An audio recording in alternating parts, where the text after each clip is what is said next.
Hello friends, आज़ाद classes बस्ती के इस YouTube channel में आपका स्वागत है। और सबसे पहले मैं आपसे कहूँगा कि यदि आप ऐसे बेहतर इंसान के तलाश में हैं जो आपके ज़िंदगी को बदल दे, अगर ऐसे बेहतर इंसान के तलाश में हैं, ऐसे अच्छे शख्स के तलाश में हैं, उसकी खोज कर रहे हैं कि जो आपका जीवन बदल दे या बहुत बेहतर कर दे, तो आपको स्वयं को आईने में देखने की ज़रूरत है। अब आप स्वयं को आईने में देखिए, जो आपको दिखाई देगा उससे बेहतर इंसान इन दिस वर्ल्ड हो ही नहीं सकता, पूरे संसार में हो ही नहीं सकता जो आपको बेहतर बना सके। मतलब मेरा कहने का ये है कि आपको आपसे मिलने के बाद आप ही हैं जो आपको बेहतर बना सकते हैं और कोई नहीं है। ठीक है, इसी के साथ हम लोग अपना क्लास स्टार्ट करते हैं। हम लोग पढ़ रहे थे निर्देशांक ज्यामिति, कोऑर्डिनेट ज्योमेट्री। ठीक है, स्टेट बोर्ड, यूपी बोर्ड के एग्ज़ाम्स के लिए। ठीक है, बिल्कुल सॉलिड चीज़ है और आप लोग पढ़िए, पूरा क्लास कीजिए, शिद्दत से क्लास कीजिए। अगर क्लास आप स्टार्टिंग से करते हैं, जैसे निर्देशांक ज्यामिति के पहले क्लास से करते हैं, तो आपको और बेहतर समझ में आएगा। लेकिन फिर भी अगर आपने क्लास छोड़ा है तो भी आपको पूरा समझ में आने वाला है। ठीक है, खैर हम लोग अपना क्लास स्टार्ट करते हैं। हम लोग निर्देशांक ज्यामिति में चैप्टर 7.2 पढ़ रहे थे और 7.2 में क्वेश्चन नंबर 5 तक हम लोग सॉल्व कर लिए थे। आगे जो है हम लोग क्या करेंगे, सॉल्व करेंगे। ठीक है, अब क्या होगा, जैसे देखिए क्वेश्चन नंबर जो 6 था उसमें दिया गया है, यदि बिंदु 1,2, छठवां क्वेश्चन है,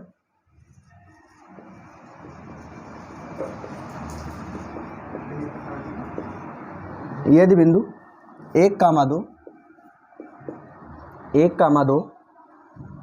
4, y 4, x, 6 और 3, 5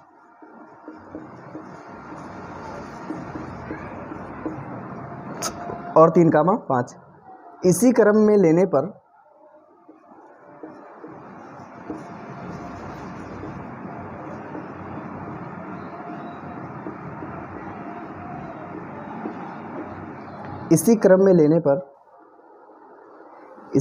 लेने पर एक समांतर चतुर्भुज के शीर्ष हों, एक समांतर चतुर्भुज के शीर्ष हों,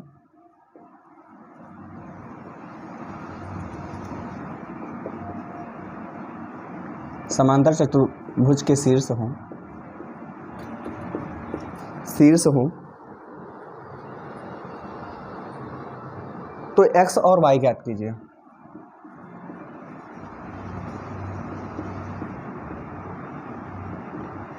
x और y बराबर क्या होगा, ये हमको क्या करना है, निकालना है। ठीक है, अब एक चीज देखिए यहाँ आप लोग कि यदि बिंदु 1,2 मतलब एक समांतर चतुर्भुज की क्वालिटी ये होती है किसमें आमने सामने की भुजाएं बराबर होती हैं।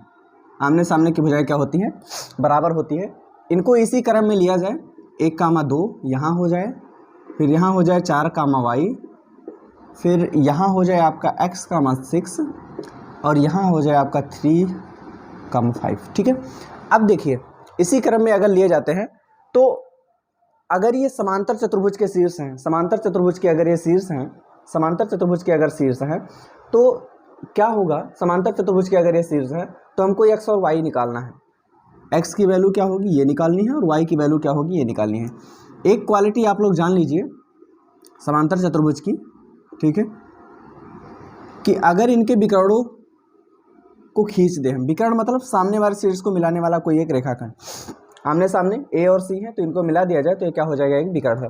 विकर्ण AC और BD को अगर हम खींच दें, AC को और BD को हम खींच दें, एक चीज़ ध्यान रखिए कि जो विकर्ण होते हैं वो एक दूसरे को समद्विभाजित करते हैं।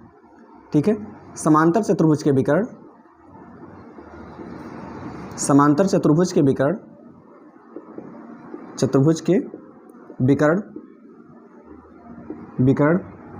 क्या करते हैं, एक दूसरे को समद्विभाजित करते हैं।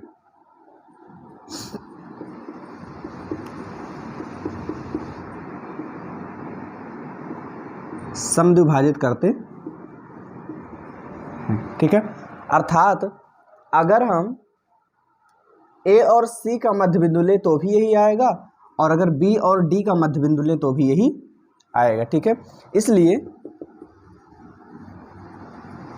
AC व BD का मध्य बिंदु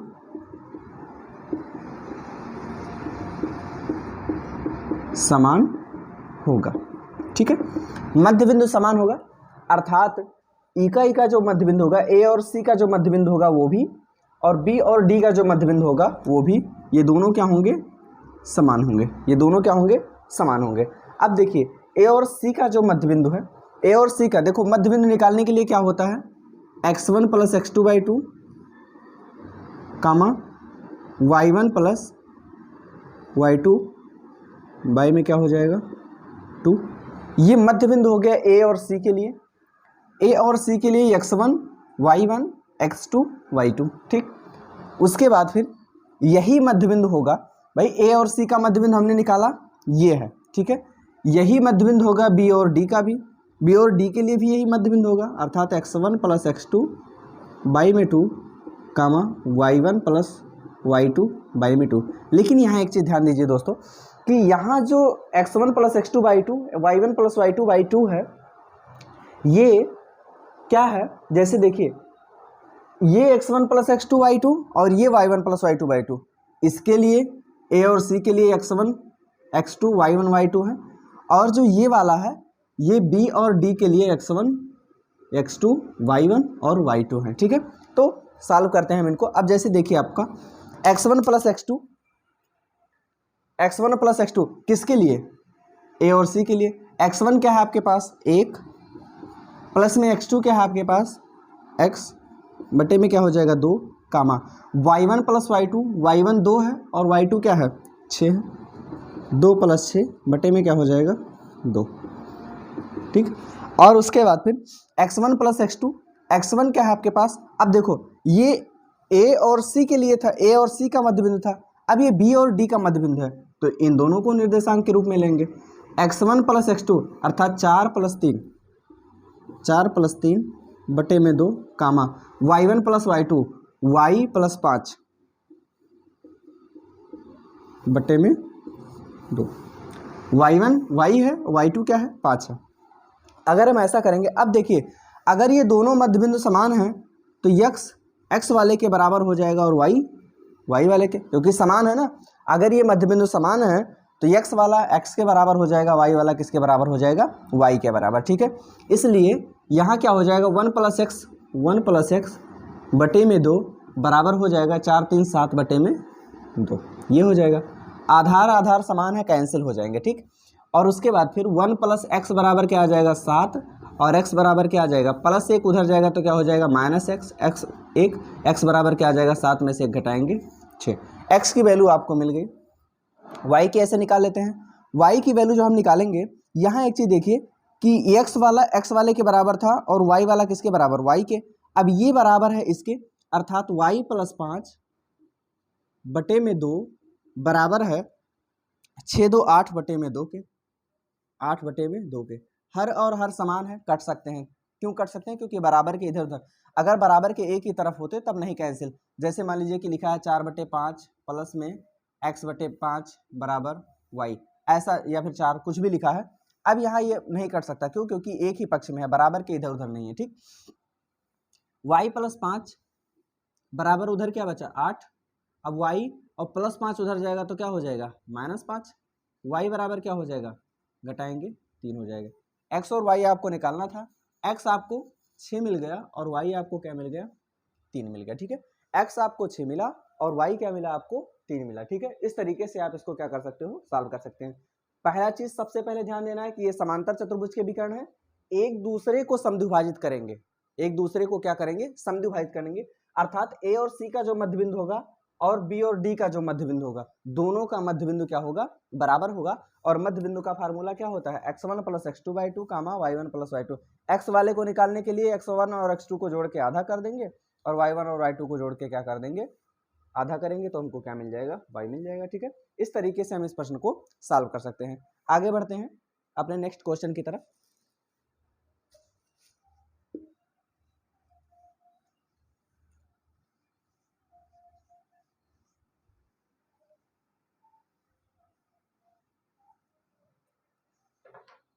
देखिए 7वां क्वेश्चन जो है, 7th क्वेश्चन आपका दिया है कुछ ऐसा, बिंदु ए के निर्देशांक ज्ञात कीजिए। बिंदु ए के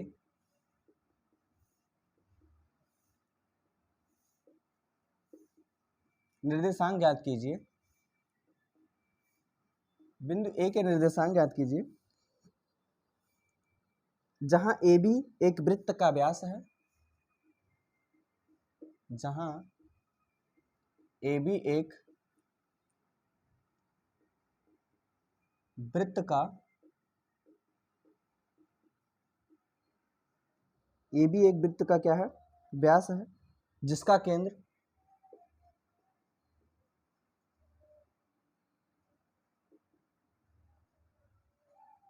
जिसका केंद्र 2,-3 है, 2,-3 है, तथा बी के निर्देशांक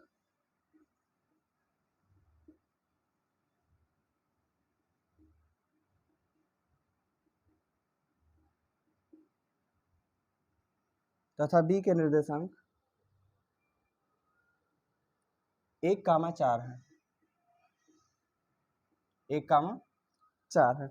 आपको क्या करना है, ए का निर्देशांक ज्ञात करना है। अब देखो क्या कह रहा है, बिंदु ए का निर्देशांक ज्ञात कीजिए जहां ए बी एक वृत्त का व्यास है। मान लीजिए कि कोई वृत्त है, ठीक है, और यहाँ क्या है, ए और बी वृत्त का क्या है, व्यास है, और मान लीजिए कि ये केंद्र है। केंद्र कितना दिया गया है, जिसका केंद्र 2,-3 है, केंद्र है 2,-3, इतना दिया गया है, और बी का निर्देशांक दिया है 1,4।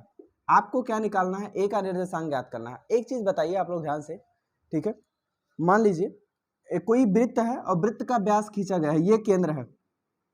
अगर ये केंद्र है तो ये व्यास को आधा इधर कर देगा, आधा इधर कर देगा, आधा व्यास इधर, आधा व्यास इधर। क्यों आधा, क्योंकि केंद्र से परिधि तक, ये परिधि है, केंद्र से परिधि तक जो रेखा खींची जाती है वो त्रिज्या होती है। वो क्या होती है, त्रिज्या। तो इधर भी त्रिज्या और इधर भी त्रिज्या, अर्थात दोनों त्रिज्याएं किसी वृत्त की, किसी एक वृत्त की सभी त्रिज्याएं समान होती हैं। चाहे आप यहाँ खींचो, चाहे यहाँ खींचो, चाहे यहाँ, चाहे यहाँ, चाहे जहाँ खींचोगे, त्रिज्याएं क्या होंगी, समान होंगी। अब ये त्रिज्या इस त्रिज्या के समान है, अर्थात ये जो बिंदु होगा ये ए बी के आधे पर होगा। कहाँ पर होगा, आधे पर होगा। अब आधे पर होगा, पहला बिंदु नहीं दिया है, अर्थात x1, y1, x1, y1 नहीं दिया है, x2 और y2 दिया है, और बीच में क्या दिया है, x, y दिया है। क्या दिया है, x, y दिया है। ठीक है, अब यहाँ एक चीज देखिए आप लोग कि ए बी का मध्य बिंदु क्या है, O है। ए बी का मध्य बिंदु क्या है, O है। ठीक है, तो ये हो जाएगा, ए बी का मध्य बिंदु O है, तो अगर हमको O निकालना होगा तो क्या करेंगे, x1 + x2/2, O का निर्देशांक, O का केंद्र, O का निर्देशांक बराबर, केंद्र O का निर्देशांक बराबर कितना दिया है, 2,-3, 2,-3। और अगर आपको ये ना दिया होता तो आप कैसे निकालते, इन दोनों का मध्य बिंदु कर देते। और मध्य बिंदु का फार्मूला क्या होता है, ठीक है, मध्य बिंदु का फार्मूला होता है x1 + x2/2, y1 + y2/2। ये केंद्र का निर्देशांक अगर हम ज्ञात करते तो ये होता, लेकिन हमको ज्ञात है क्या, 2,-3। अब यहाँ ध्यान से देखिए, x1 के जगह पे x1 ही रखेंगे, x1 के जगह पे x1 ही है, और x2 के जगह पे क्या है, 1 है, बटे में क्या हो जाएगा, 2, y1 + y2, y1 क्या है आपके पास, y1 ही है, और प्लस y2 क्या है आपका, बिंदु बी में 4 है, बटे में क्या है, 2, बराबर 2,-3। ये x होगा और ये क्या होगा, y। x वाला x के बराबर, y वाला किसके बराबर, y के बराबर, अर्थात x1 + 1 बटे में 2 बराबर में क्या हो जाएगा, 2 बटा 1 मान के तिरछा गुणा कर दें। किसी भी संख्या का 1 में गुणा करते हैं तो वही रह जाता है। 2 का गुणा 2 में करेंगे 4 हो जाएगा। x1 बराबर 1 इधर जुड़ रहा है उधर ही जाएगा तो घट जाएगा। x1 बराबर क्या आ गया 3। x1 बराबर क्या आ गया 3। इसी तरीके से हम y1 निकालेंगे। y किसके बराबर है y वाले के, अर्थात y1 प्लस 4 बाई में 2 बराबर क्या हो जाएगा -3 बटे में 1 मान लेंगे। क्रॉस मल्टीप्लाई कराएंगे, y1 प्लस 4 का गुणा 1 में करवाएंगे तो y1 प्लस 4 ही रह जाएगा। सेम चीज 2 का गुणा -3 में करवाएंगे तो क्या हो जाएगा -6। y1 बराबर -6 उधर है और प्लस का 4 उधर जाएगा तो क्या हो जाएगा -4 y1। आप 6 रुपये कर्जे में थे, 4 और कर्जे में हो गए, कुल कितने कर्जे में 10 कर्जे में, इसलिए 10 माइनस में। ए का निर्देशांक निकालना था तो ए का निर्देशांक आपको मिल जाएगा क्या, ए का, ठीक है, ए के निर्देशांक बराबर हो जाएंगे x1 कामा y1, यही तो था। x1 आपके पास दैट इज 3 और x2 क्या है आपके पास -10, ये आपको क्या हो जाएंगे ए के निर्देशांक हो जाएंगे। ठीक है, तो इस तरीके से सवाल छोटा सा है, बहुत बड़ा नहीं है, लेकिन हाँ आपके पेपर में कम से कम 4 नंबर का आएगा, ये चीज़ ध्यान रखिएगा। ये जो प्रश्न है जितने भी लॉजिकल क्वेश्चंस हैं ये कम से कम 2 नंबर 4 नंबर 2 नंबर 4 नंबर के ही आने वाले हैं, छोटे नहीं आने वाले हैं। ठीक है, आगे नेक्स्ट क्वेश्चन की तरफ बढ़ते हैं। ध्यान रखिए मैथमेटिक्स बहुत ही बेहतर सब्जेक्ट होता है, इसको आप जितने लॉजिकली पढ़ोगे ना ये आपके लाइफ को भी उतना ही लॉजिकली बना देगा। ठीक है, तो बेहतर से बेहतर तलाश करने का प्रयास किया करो। ठीक है, जितना ही बेहतर आपको मिल जाए उतना ही अच्छा है। आगे जो आपका 8th क्वेश्चन है, कह रहा है यदि ए और बी क्रमशः, 8वां क्वेश्चन कह रहा है यदि ए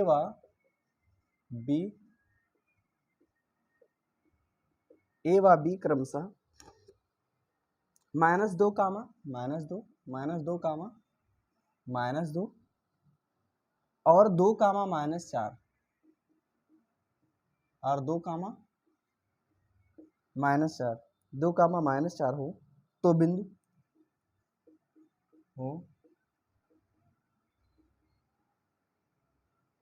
बिंदु P के निर्देशांक ज्ञात कीजिए।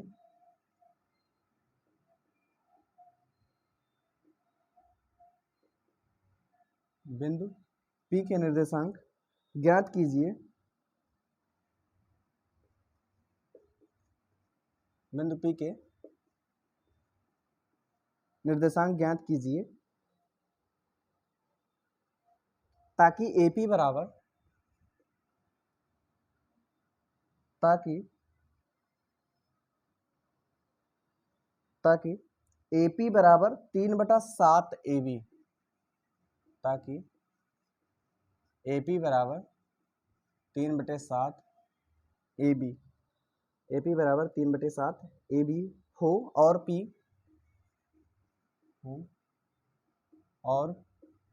P रेखाखंड AB पर स्थित हो। रेखाखंड AB पर क्या हो स्थित हो। देखिए आपको क्या करना है इसमें, सीधा सा कह रहा है कि ए व बी क्रमशः, ए और बी दे दिया है, ए और बी दे दिया है, ए और बी एक रेखाखंड है जिसमें ए बराबर क्या है -2 कामा -2 और बी क्या है आपके पास 2 कामा -4। ठीक, कह रहा है तो बिंदु P का निर्देशांक ज्ञात कीजिए ताकि AP बराबर 3/7 AB हो और P रेखाखंड AB पर स्थित हो। AB पर ही कहीं क्या स्थित हो, P स्थित हो, नहीं मालूम कहाँ स्थित है। ठीक है, और क्या दिया है आपको, AP बराबर 3/7 AB कहो चाहे 3AB और बटे में क्या कहो 7 कहो, बात एक ही है। बटा 1 मान के अगर हम क्रॉस मल्टीप्लाई करा दे तो 7 का गुणा AP में करवाएंगे तो क्या हो जाएगा 7 AP हो जाएगा बराबर 3 AB हो जाएगा। देखो हमको बिंदु P का निर्देशांक ज्ञात करना है, अर्थात इस बिंदु का निर्देशांक ज्ञात करना है जो AB रेखाखंड को विभाजित कर रहा है, लेकिन किस अनुपात में विभाजित कर रहा है, किस अनुपात में विभाजित कर रहा है, M1 और M2 के, और हमको नहीं मालूम कि M1 और M2 क्या है। अर्थात अगर हम AP निकाल लें और BP निकाल लें, अगर इन दोनों को निकाल लें, मान लीजिए कि अगर ये 2 आता है, ये 3 आता है, तो अनुपात क्या हो जाएगा, 2:3 का। लेकिन अभी हमको मालूम नहीं है, अभी हमको मालूम नहीं है कि AP का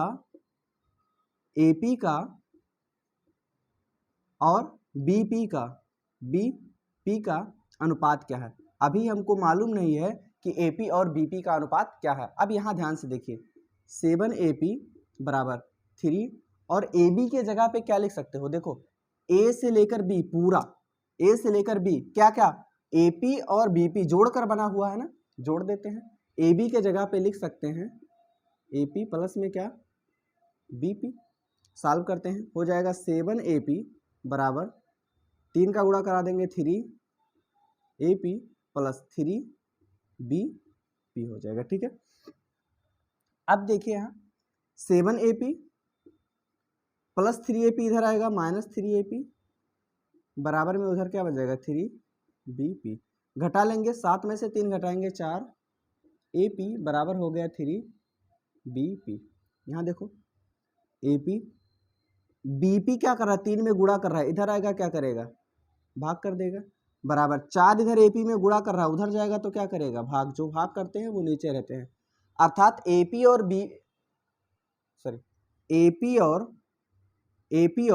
BP का अनुपात, AP और BP का अनुपात आपको क्या मिल गया, 3:4। अर्थात आपके पास M1 3 है, अनुपाते M2 क्या है, 4 है। M1 और M2 आपको मिल गए। ठीक है, अर्थात इसलिए M1 अनुपाते M2 बराबर क्या, आपको 3:4। ये आपको क्या हुआ, मिल गया। M1 और M2 का अनुपात 3:4 के बराबर है, ये आपको क्या हुआ, मिल गया। ठीक है, अब देखिए आगे क्या करेंगे हम।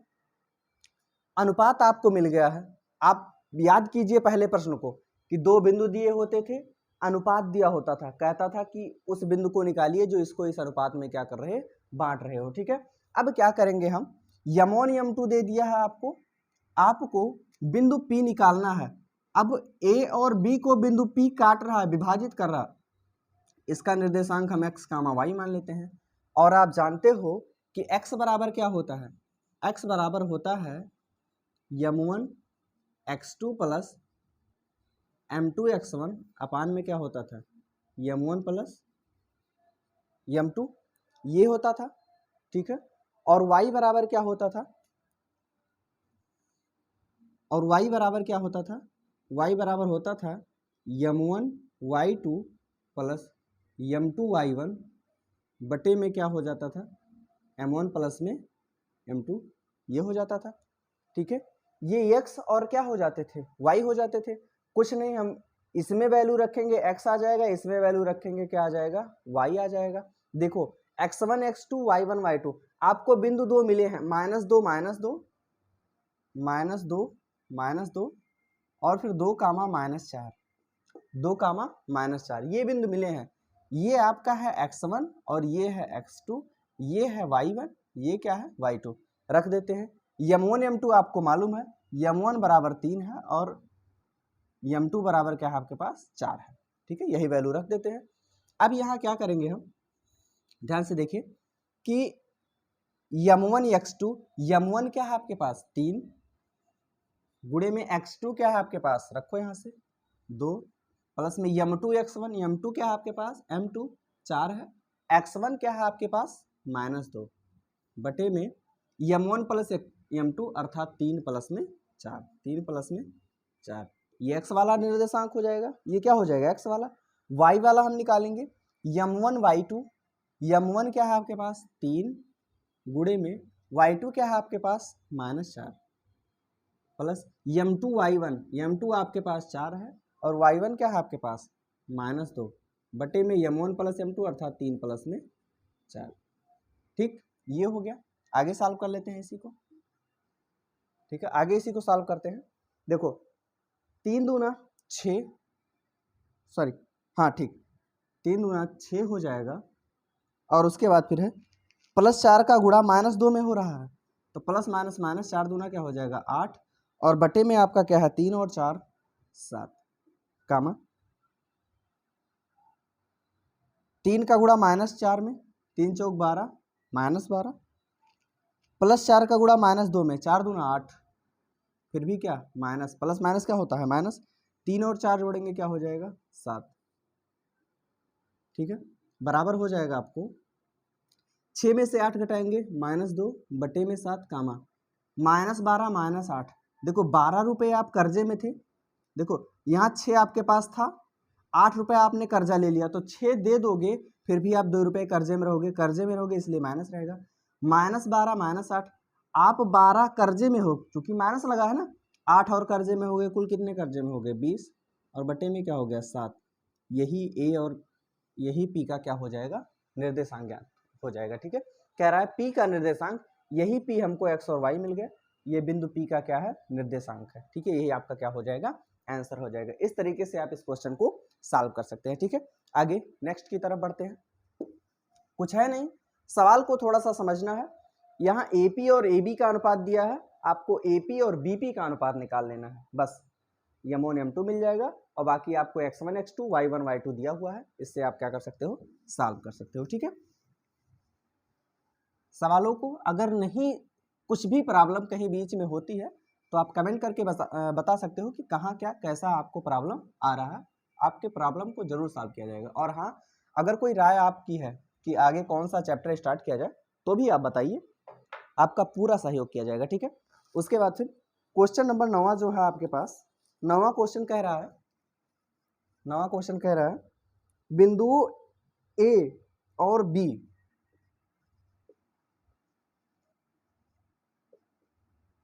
बिंदु ए का निर्देशांक दिया है -2, और बी, बिंदुओं ए और बी को जोड़ने वाले रेखाखंड AB, जोड़ने वाले रेखाखंड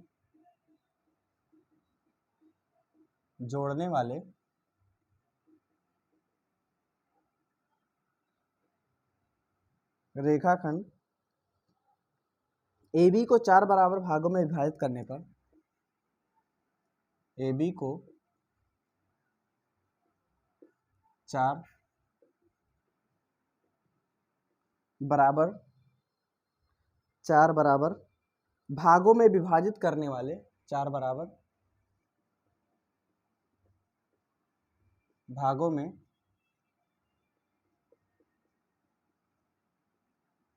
विभाजित करने वाले, 4 बराबर भागों में विभाजित करने वाले बिंदुओं के निर्देशांक ज्ञात कीजिए। बिंदुओं के निर्देशांक ज्ञात कीजिए। बिंदुओं के निर्देशांक क्या होंगे, ठीक है, ज्ञात करना है आपको। देखो एक चीज ध्यान से देखो, सवाल में ही इसका उत्तर छुपा हुआ है। कह रहा है बिंदुओं ए और बी को जोड़ने वाले रेखाखंड, ए और बी को जोड़ने वाले रेखाखंड, ठीक है, ए और बी को जोड़ने वाले रेखाखंड को क्या किया जा रहा है, ए का निर्देशांक क्या है -2 कामा -2, 2 कामा क्या है -2 कामा 2 है, -2 कामा 2 है। ए का निर्देशांक क्या है -2 कामा 2 है, ठीक। और बी का निर्देशांक क्या है 2 कामा 8। रेखाखंड AB को, ए और बी को 4 बराबर भागों में विभाजित करने वाले, 4 बराबर भागों में विभाजित करना है तो सबसे पहले बिल्कुल बीच में आ जाते हैं। मान लीजिए कि ये बिंदु हो गया P, ठीक, फिर इसको 2 भागों में बांट दें, मान लीजिए कि ये बिंदु Q है, और इसको भी 2 भागों में बांट दें, मान लीजिए कि ये बिंदु क्या है R है, PQ और R है। अब ये जो PQR हैं, अगर इसमें 3 बिंदु, भाई 4 भागों में बांटना है तो 3 बिंदु रखना पड़ेगा, 1 2 3 बिंदु रखेंगे तो ये 1 2 3 4 पार्ट में डिवाइड। अब चारों भाग बराबर हैं, चारों भाग क्या है बराबर है। पहला चीज देखो आप लोग ध्यान से, P जो होगा A और B के आधे पर होगा कि नहीं होगा। बिंदु P जो होगा वो किसके आधे पर होगा, A और B के आधे पर होगा। बिंदु Q जो होगा वो किसके आधे पर होगा, P और B के आधे पर होगा। P और B के, क्योंकि सभी भाग बराबर हैं, P और B का अगर हम आधा कर दें तो हमको Q मिल जाएगा, और A और P का आधा कर दें अगर तो हमको बिंदु क्या मिल जाएगा, R मिल जाएगा। A और P का अगर हम आधा कर दें तो बिंदु क्या मिल जाएगा, R मिल जाएगा। ठीक है, अब क्या करते हैं हम, सबसे पहले देखो अगर P आ जाए तो P और B का आधा कर दें तो Q मिल जाएगा, और A और P का आधा कर देंगे तो R मिल जाएगा। पहले P निकालेंगे, तो P क्या होगा, P जो होगा वो A और B का मध्य बिंदु है, चूंकि P क्या है, AB का मध्य बिंदु है। क्या है, मध्य बिंदु है। अगर मध्य बिंदु है इसलिए P का निर्देशांक बराबर, P का निर्देशांक बराबर, P का निर्देशांक क्या हो जाएगा, A और B का आधा। ध्यान से देखिए, x1 अर्धक करने के लिए, मध्य बिंदु निकालने के लिए सीधा सा सिंपल सा formula, x1 plus x2 by 2 comma y1 plus y2 by 2। ठीक है, x1 प्लस x2, x1 क्या है आपके पास -2, प्लस x2 क्या है आपके पास 2, बटे में क्या है 2, comma y1 plus y2, y1 क्या है 2, प्लस y2 क्या है आपके पास 8, बटे में क्या है 2। ठीक है, इको सॉल्व करेंगे आगे। देखो 2 रुपया कर्जे में थे, 2 आपके पास आ गया, बात बराबर, 2 दे दोगे 0 बचेगा, 0 में 2 से भाग करेंगे क्या हो जाएगा, 0 हो जाएगा, बटे में 2 और 8 जोड़ेंगे 10, 10 में 2 से भाग करेंगे 5। P का निर्देशांक आपको क्या मिल गया है, 0,5। पहला आंसर आपको P का निर्देशांक मिल गया। अब उसके बाद फिर Q का निर्देशांक, Q का निर्देशांक अगर हम निकालेंगे, Q का निर्देशांक, Q का निर्देशांक बराबर Q का, अब Q देखो किसका किसका आधा होगा, P और B का आधा होगा, तो अभी x1 y1 x2 y2 इसको ले लेंगे, x1 x2।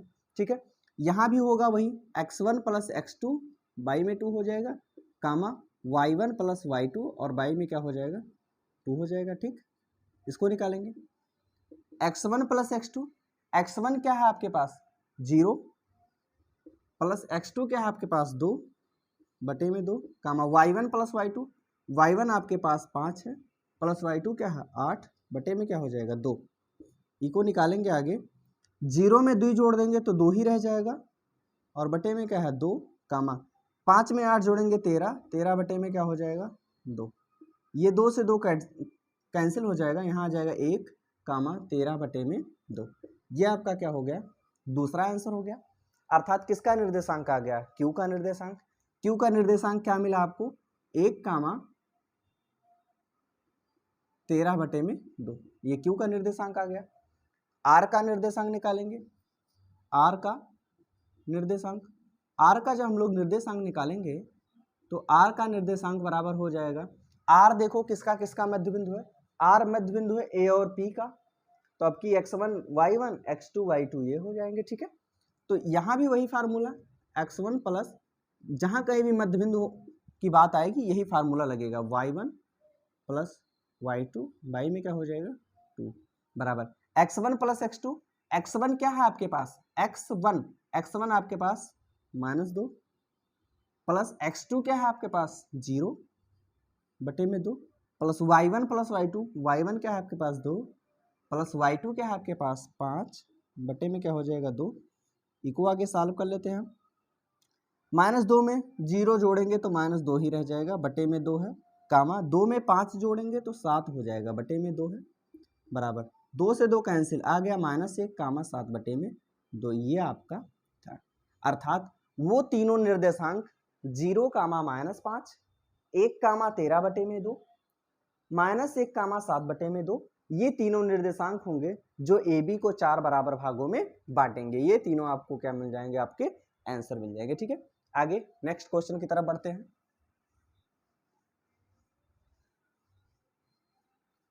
अगला जो क्वेश्चन हमारा दिया गया है वो दिया गया है, एक चतुर्भुज का क्षेत्रफल ज्ञात कीजिए। एक चतुर्भुज का क्षेत्रफल ज्ञात कीजिए। एक चतुर्भुज का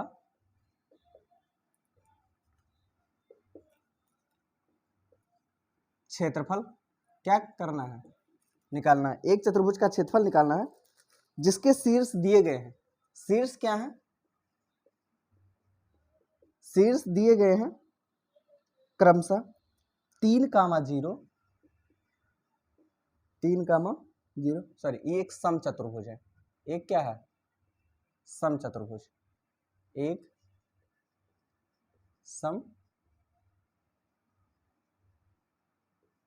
चतुर्भुज, ठीक है, जिनके शीर्ष दिए हैं 3,0, फिर दिया है 4,5, फिर आपको दिया है -1,4, -1,4 और -1,4 और -2,-1, ठीक है। ये है, आपको क्या करना है, ये जो आपके पास समचतुर्भुज है, इस समचतुर्भुज के चारों शीर्ष दिए गए हैं। इस समचतुर्भुज के क्या दिए गए हैं? चारों शीर्ष दिए गए हैं। एक समचतुर्भुज, समचतुर्भुज का मतलब जिसकी सभी भुजाएं क्या हों? समान हो, जिसकी सभी भुजाएं क्या हों? समान। शीर्ष क्या है? 3,0, 4,5, -1,4 और क्या है? -2,-1। इस समचतुर्भुज का हमको क्या निकालना है? क्षेत्रफल। अब देखिए A B C T, ठीक है। जो समचतुर्भुज का क्षेत्रफल होता है वो होता है इनके विकर्णों का गुणनफल, 1/2 गुणे में इनके विकर्णों का गुणनफल, ठीक है। अब सबसे पहले इनके विकर्ण निकालेंगे, AC की लंबाई क्या है और BD की लंबाई क्या है।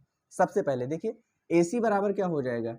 AC अर्थात A से C के बीच की दूरी, दो बिंदुओं के बीच की दूरी क्या ये होता है? x1 - x2 का whole square plus y1 - y2 का होल स्क्वायर, ठीक है, बराबर x1 - x2 का होल स्क्वायर।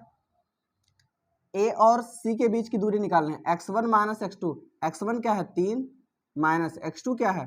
-1, माइनस माइनस क्या हो जाएगा? प्लस, इका क्या हो जाएगा? Whole square plus y1 - y2, y1 - y2 क्या है? 4, इका क्या हो जाएगा? होल स्क्वायर बराबर 3 1 4, ये हो जाएगा 4 का स्क्वायर प्लस ये हो जाएगा 0 में से 4 घटाएंगे -4 ही रह जाएगा, इसका क्या हो जाएगा? होल स्क्वायर बराबर, देखो 4 का वर्ग करेंगे 16 प्लस में -4 का वर्ग करेंगे तो क्या हो जाएगा? +16। पीछे की कक्षाओं में बता चुका हूँ। 16 और 16 जोड़ेंगे क्या हो जाएगा? अंडर रूट क्या हो जाएगा? 32। अंडर रूट क्या आ गया? 32। अंडर रूट 32 को हम लिख क्या सकते हैं? अंडर रूट 32, अंडर रूट 32 है तो इसका मतलब इसका वर्गमूल गुणनखंड कर लेते हैं। 16 8 4 2 1, 2 2 का जोड़ा बनाएंगे, 1 2 1 2, इसका जोड़ा बन गया तो 2 दूना क्या हो जाएगा? 4, ये बाहर हो जाएंगे, इसका जोड़ा नहीं बना इसलिए अंदर हो जाएगा, बराबर हो जाएगा 4। उसके बाद फिर अंडर रूट में क्या हो गया? 2 गया। ये आपको AC मिल गया। अब अगर हम BD निकालें तो BD बराबर भी वही चीज, B से D के बीच की दूरी x1 - x2 का whole square plus y1 - y2 का होल स्क्वायर, यही हो जाएगा बराबर x1 - x2, x1 4 है, x2 क्या है? x1 4 माइनस x2 -2, ये माइनस माइनस क्या हो जाएगा? +2, का whole square plus y1 - y2, y1 क्या है? 5 माइनस y2 क्या है? -1, ये माइनस माइनस क्या हो जाएगा? प्लस, का क्या हो जाएगा? होल स्क्वायर, क्योंकि y1 - y2 का होल स्क्वायर है बराबर अंडर रूट 4 2 क्या हो जाएगा? 6 और 6 का वर्ग करेंगे क्या हो जाएगा?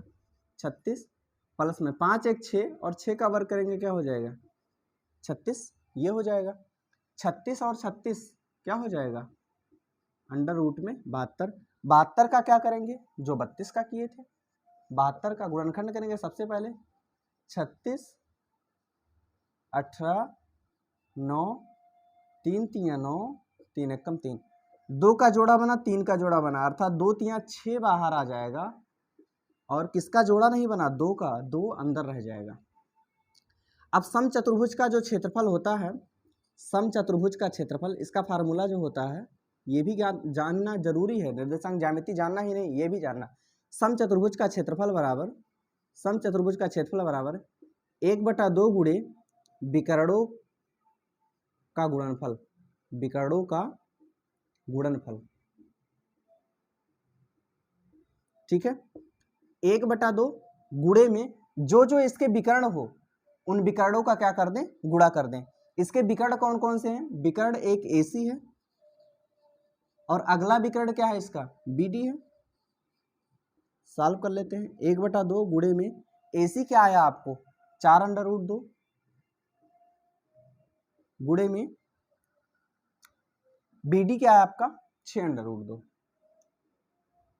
6√2। यहाँ ध्यान से देखिए आप लोग 1/2 गुणे में देखो रूट वाले का गुणा कैसे करते हैं 4 का बाहर वाले का बाहर वाले में 4 का गुणा 6 में करेंगे क्या हो जाएगा 24 गुणे में √2 का गुणा √2 में। कोई भी संख्याएं रूट में हो अगर समान संख्याएं रूट में हो अगर गुणा कर देते हैं तो रूट हट जाता है। √3 का गुणा √3 में करेंगे 3 हो जाएगा। √x का गुणा √x में करेंगे तो क्या हो जाएगा x हो जाएगा। ऐसे ही √2 का गुणा अगर हम √2 में करेंगे तो क्या हो जाएगा दैट इज 2। ठीक है, यहाँ क्या आ जाएगा 2। अब 2 से 2 कट जाएगा बच जाएगा क्या आपके पास 24। ठीक है, ये आपका क्या हो जाएगा इस समचतुर्भुज का क्षेत्रफल हो जाएगा। इस समचतुर्भुज का क्या हो जाएगा क्षेत्रफल। तो इस तरीके से आपके सामने पूरा चैप्टर रहा है। ठीक है, तो इसी के साथ हम लोग क्या करते हैं आज के क्लास को बंद करते हैं। ठीक है, अगले चैप्टर में हम लोग मिलेंगे। निर्देशांक ज्यामिति का ही अगला चैप्टर है जिसमें त्रिभुज के क्या निकालने हैं क्षेत्रफल हमको निकालने हैं। त्रिभुज के क्षेत्रफल से रिलेटेड प्रश्नों को हमको करना है। तब तक के लिए आप लोग अपनों का अपना ध्यान रखिए, हंसते रहिए, मुस्कुराते रहिए। धन्यवाद।